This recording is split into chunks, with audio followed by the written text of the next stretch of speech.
Kuya, upo na dito.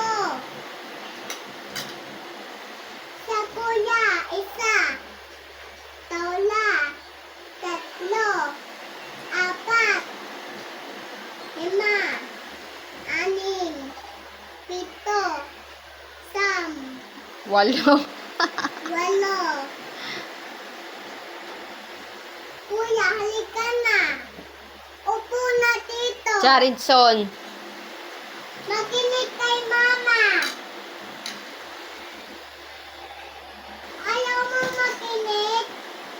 Bakit galit? Boss ka? Hindi ako boss. Si mama, kinig tayo. Ikaw nang sigawin. Kinig tayo kay Jesus. Ako na lang na. Ito.